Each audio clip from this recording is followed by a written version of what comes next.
6వ మాట చెప్తా, తొందరగా చెప్పి ముగించేద్దాం. Genesis chapter 24 verse 14. ఆదికాండం 24:14. మరి ఎంతసేపు అయిందిరా? కాబట్టి నేను త్రాగునట్లు నీవు దయచేసి నీ కడవను వంచమని నేను చెప్పగా నీవు త్రాగుము, నీ ఒంటెలకును నీళ్లు పెట్టేదనని ఏ చిన్నది చెప్పునో ఆమెయే నీ సేవకుడైన ఇస్సాకు కొరకు నీవు నియమించినదే యుండును గాక. స్తోత్రం చెప్పాలి గట్టిగా, హల్లెలూయా.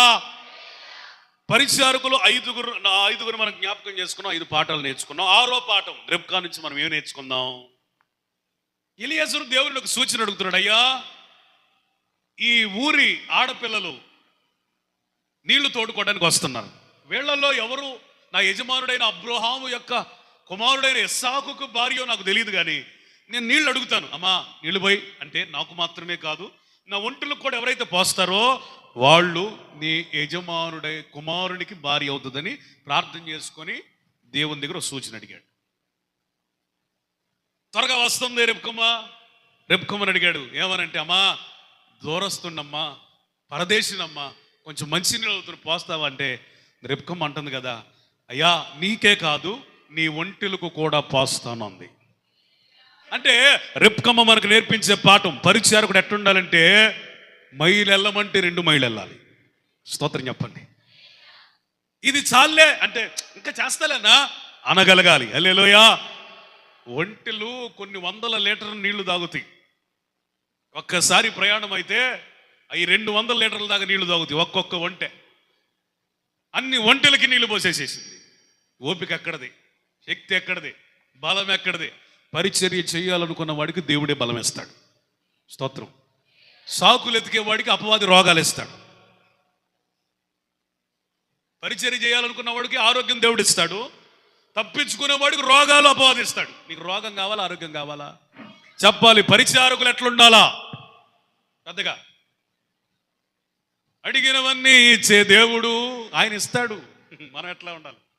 అడిగిన దానికంటే అధికముగా చేసే కృప పొందుకోవాలి.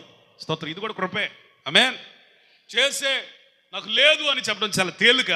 ప్రభువా ఇచ్చే కృప అనుగ్రహించు అనేది కృప. ఆమేన్.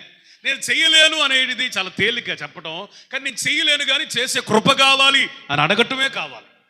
ఆమేన్. అయ్యా మాకంత సామర్థ్యం ఉన్నట్టుగా ఏం కనబట్టలేదు, కానీ ఇచ్చులాగున ప్రార్థించండి అనేది కృప. మాసిదోనియా సంఘం బహుశ్రమల వలన పరిశోధించబడినను అయ్యా మేము నీకున్నామయ్యా అని వారు ఇంత చేస్తారని మేము అనుకోలేదని మాసిదోనియా సంఘం గురించి పౌలు సాక్ష్యం ఇస్తున్నాడు. స్తోత్రం.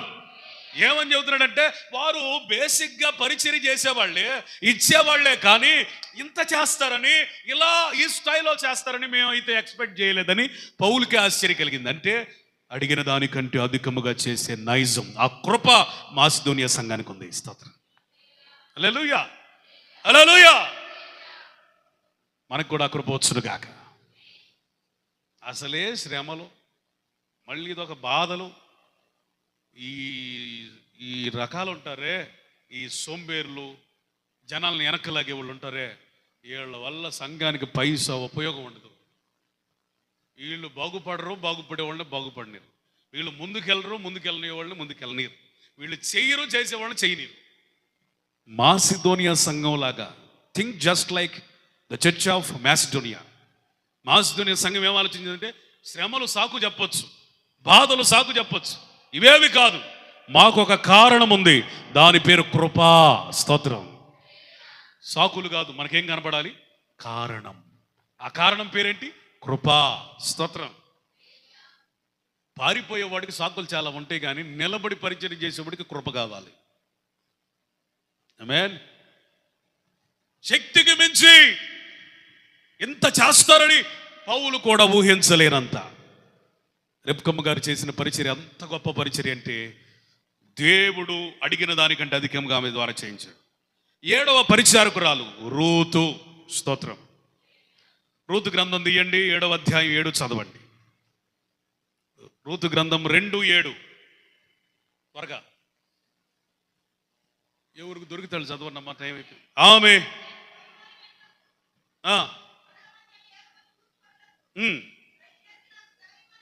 అడిగాను వచ్చి ఉదయం మొదలుకొని ఇంతవరకు ఏరుకుంటానే ఉంది. స్తోత్రం చెప్పండి. రూతు నుంచి పరిచారకులముగా మనం నేర్చుకోవాల్సిన పాఠం చెప్పండి. హార్డ్ వర్క్, కష్టపడే తత్వం. స్తోత్రం. ప్రయాస, హల్లెలూయా, అలిసిపోని మనస్తత్వం. ఆమేన్. పరిచారకుడికి ఉండాల్సింది హార్డ్ వర్క్ చేయాలి. ఆమేన్. కష్టే ఫలి. ఏ సేవకుడైతే కష్టపడతాడో ఆ సేవ ఆశీర్వదించబడింది. ఏ విశ్వాస అయితే కష్టపడతాడో వారి విశ్వాస జీవితాలు, కుటుంబాలు దీవించబడతాయి. ఏ పరిచారకుడు ప్రయాసపడతాడో ఆమెట ఉదయం వచ్చిందట, కొంచెం సేపు రెస్ట్ తీసుకుందట, ఓ ఈ టైం దాకా పని చేసేది చేస్తనే ఉందయ్యా అని పనివారు బోయజుకు సాక్ష్యం ఇస్తున్నారు. స్తోత్రం. మనల గురించి ఈ సాక్ష్యం ఉంటే ఎంత బాగుండు. ఆమేన్. ఈమె కష్టపడే పరిచారకురాలండి, ఈమె కష్టపడే పరిచారకుడండి, ఈ విశ్వాసం బాగా కష్టపడతాడండి, ఈ పాస్టర్ గారు బహు కష్టపడి పరిచయం చేస్తాడండి. మన గురించి ప్రజలు చెప్పుకోవటం, దేవుడు అంగీకరించడం ఎంత ఆశీర్వాదకరం. ఒక ఊరు ఉందంట, ఆ ఊరిలో ఒక సంఘం ఉందంట. ఆ ఊరు పాస్టర్లే ఏమని చెబుతున్నారంటే, అయ్యా మా విశ్వాసులు తిండిపోతులయ్యా, సోంబేర్లయ్యా అని చెబుతున్నారని పౌలు గారే లేఖలో రాశారు. ఎవరంటాళ్ళు? తిండిపోతులు, సోమరిపోతులు, ఏ పని పాట లేకుండా వాళ్ళని వీళ్ళని గదిలిచ్చేవాళ్ళు. మన గురించి అయితే వినపడవలసిన సాక్ష్యం అది కాదు. వీరు పని చేస్తారు. స్తోత్రం. సోమరి ఎవరి దగ్గరికి రావాలి? చీమల దగ్గర. ఎందుకంటే చీమలు నేర్పే ఎన్నో పాఠాలు మీకు చెప్పాను గతంలో. అయితే హార్డ్ వర్క్ చేస్తాయి ప్రజలా. మనం కూడా చీమలను పోలి ఏక మనస్సుతో, ఐకమత్యంతో హార్డ్ వర్క్ చేస్తే ఈ పరిచర్య ఎలా ఉండదు, ఎంతకంటే 10 రెట్లు వెలుగుతుంది. హల్లెలూయా. ఉత్సవంతో మండుతుంది. హల్లెలూయా. చేసుకుంటాడు, ఆయనే చేసుకుంటాడు అంటే చేసుకుంటాం. కొంచెం లేట్ అయింది కానీ అందులోనే ఉండవు. ఎట్ట చేస్తాడో చూద్దామంటే చూద్దాం, కానీ చేసే గుంపులో ఉండవు. చూసే గుంపులో ఉంటావా, చేసే గుంపులో ఉంటావు. ఈ ఒక పగటి వేళ నువ్వు నిర్ణయించుకోవాలి. గట్టు మీద కూర్చొని నోవాహు ఎట్ట కడతాడో వాడ అంటే కట్టడం అయిపోయింది, అది జలప్రళయం రావటం అయిపోయింది, తేలటం అయిపోయింది, అందులో వారు రక్షించబడటం అయిపోయింది. చూద్దాం అనుకున్నవాడు మునిగిపోయాడు. ఇది దేవుని పరిచర్య అండి, నాదా. దేవుడు చేస్తాడు అంతే. ఒక రోజున నాకు ఒక కళ వచ్చింది. ఆ కల్లో ఆ మనిషి నాకు స్పష్టంగా కనపడలేదు కానీ అతను అంటున్నాడు, అన్నా నేను బాధపడుతున్నానంట. ఆ కల్లో ఏమని బాధపడుతున్నారంటే, అయ్యో నాకెవరు సహకరించటం లేదే అని బాధపడుతున్నారంట కల్లో. ఒక ఆయన వచ్చి ఆ వివరాలు, ఆ వయసు అయి నేను చెప్పలేను కానీ ఆ మనిషి కూడా నాకు కనపడలేదు కానీ దేవుడు చూపించింది. ఒక వ్యక్తి వచ్చి అన్నాడు, అనా అసలు నేను కూడా లేకపోతే అసలు ఈ మాత్రం కూడా ఉండేది కాదు అన్నాడట. అనగానే వెంటనే దేవుడు నన్ను దైవికమైన రోషముతో, ఆత్మతో నింపి, ఏం మాట్లాడుతున్నావు, ఇది దేవుని పరిచర్య, నువ్వు సహకరించకపోయినా ఇది జరిగిద్ది అన్నానట. స్తోత్రం చెప్పండి. స్పష్టంగా చూపించాడు దేవుడు. అప్పుడు అర్థమైంది నాకు, మన పరిచర్యకి సహకరించేవారు ఉన్నా లేకపోయినా మ్యాటర్ కాదు, మేము ఉండబట్టే జరుగుతుందనే వాళ్ళు కాదు. అసలు చేసే దేవుని మీద దృష్టి నిలపాలి. స్తోత్రం. నిన్ను నిలబెట్టిన దేవుని మీద దృష్టి నిలపాలి. హల్లెలూయా. పరిచర్య చేయవారులారా గుర్తుపెట్టుకోండి, వాళ్ళ మాటలు వీళ్ళ మాటలు మనసులో చెరుపుకోకండి. నిన్ను నిలబెట్టిన దేవుని వైపు చూడు. విశ్వాసమును ఒక కర్త, దానిని కొనసాగించు వాని మీదే మన దృష్టి ఉండాలి. కానీ వాళ్ళ చేస్తారు, వీళ్ళ చేస్తారు. No hopes in men, no faith in men. మనుషులలో నమ్మకం ఉంచొద్దు. ఎవడు నమ్మదగిన వాడు కాదు, నిన్ను పిలిచిన వాడే నమ్మదగిన వాడు. స్తోత్రం. చేసేవాడు దేవుడు, సర్వశక్తిమంతుడు, సర్వాధికారి, సంపదల గని శ్రీమంతుడు. ఆయనకు తక్కువేమీ లేదు. స్తోత్రం చెప్పాలి. హల్లెలూయా. ప్రయాసపడటం నేర్చుకోండి. 8వ నిర్గమకాండం 17-12. మోషే చేతులు బరువెక్కగా వారొక రాయి తీసుకొని అహరోను హూరులు చేతులను ఆదుకోను. స్తోత్రం చెప్పండి. అహరోను హూరులు పరిచారకులు ఎట్లా ఉండాలంటే సేవకుణ్ణి ఆదుకోవాలి. స్తోత్రం గట్టిగా చెప్పు. సేవకుణ్ణి ఏం చేయాలట? ఆదుకోవాలి. ఊరు అహరోన్లో ఒకడు కుడి వైపున మరొకడు ఎడమ వైపున బరువు ఎక్కిన మోసే చేతులను ఆదుకొని యుద్ధం ముగిసి జయము కలిగేంత వరకు ఆదుకుంటూనే ఉన్నారు. స్తోత్రం చెప్పండి. ఊరు అహరోన్ల మధ్యలో వదిలిపెట్టేవాళ్ళు కాదు, ఆవేశపరులు కాదు, వచ్చి మొదట్లో వచ్చి లాస్ట్లో వెళ్ళిపోయేవాళ్ళు కాదు. అసలు దైవజనుని ద్వారా పరిచర్య సంపూర్ణమయ్యేంత వరకు దైవజనుని విడిచిపెట్టని ఆదుకొనిన పరిచారకులు. స్తోత్రం చెప్పండి. అది ఎలా ఆదుకోవాలి? నెంబర్ 1, ప్రార్థన చేయటం ద్వారా. స్తోత్రం. హల్లెలూయా.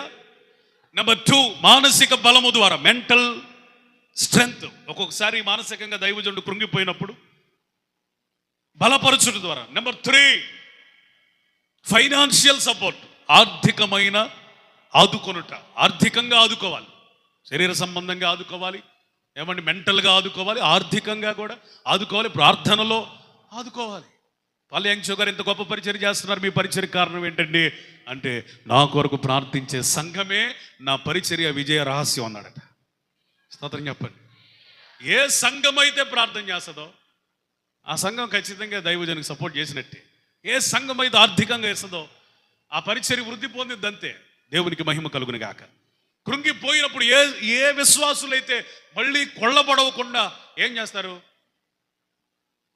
మెంటల్గా అనా అక్క అని అంటారో వాళ్ళు కావాలి సంఘానికి.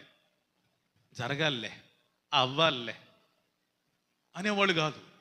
కష్టపడుతూ ఉంటే లోపాలు ఎతికేవాళ్ళు కాదు, సేవకుల్లో లోపాలు ఎతికేవాళ్ళు కాదు. కావాల్సింది ఎవరు కావాలి? ఆదుకునేవాళ్ళు కావాలండి.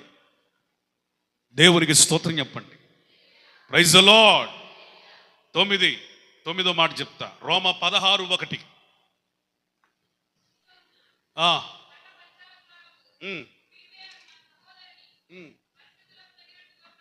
ఫీబే అనే పరిచారకురాలు ఉంది. ఆమె నుంచి మనం నేర్చుకోవాల్సిన అద్భుతమైన పాఠం నమ్మకత్వం.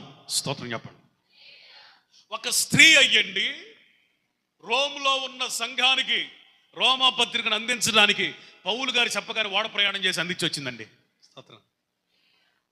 అన్న నేను స్త్రీని కదా, అబలను కదా, బలహీనురాలను కదా, ఏమి లేవు. పౌలనా ఎక్కడికి వెళ్ళమంటారు? ఎవరికి ఇవ్వమంటారు? ఈమె గనక వెళ్తానని వెళ్ళకపోతే ఎట్టుండేది? కొంతమంది చేస్తానంటారు, చేయరు. వెళ్తానంటారు, వెళ్ళరు. ఈమె అట్లాంటిది కాదు.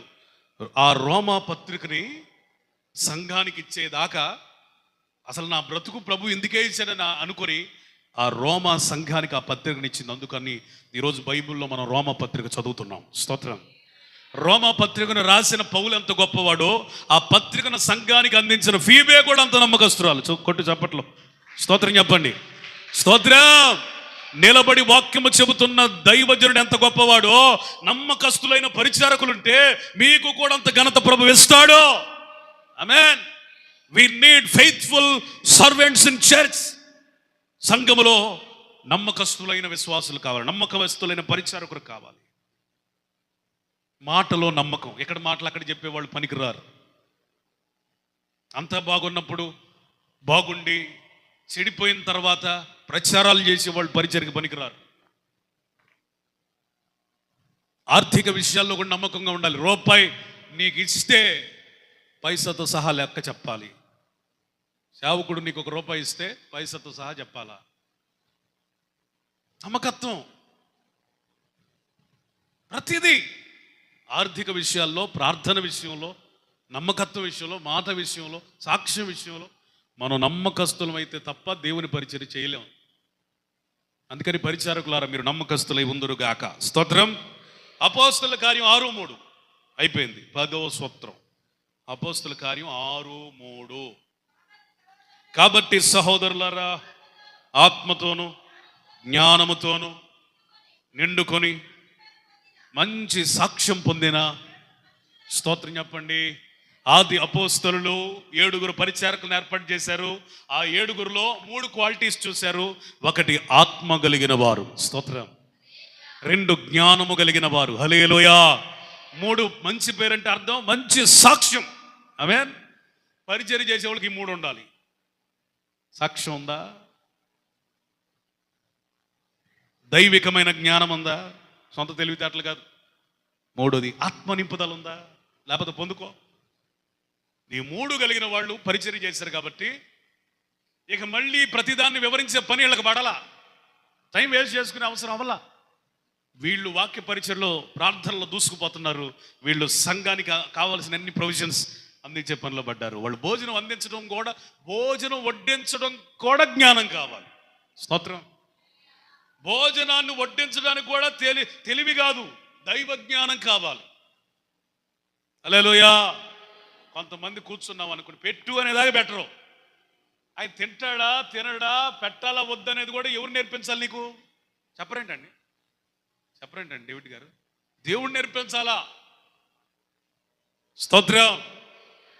నాకు ఆశ్చర్యకరమైన విషయం ఏంటంటే సొలొమోను దగ్గర పరిచర్య చేసే వారిని చూడడానికి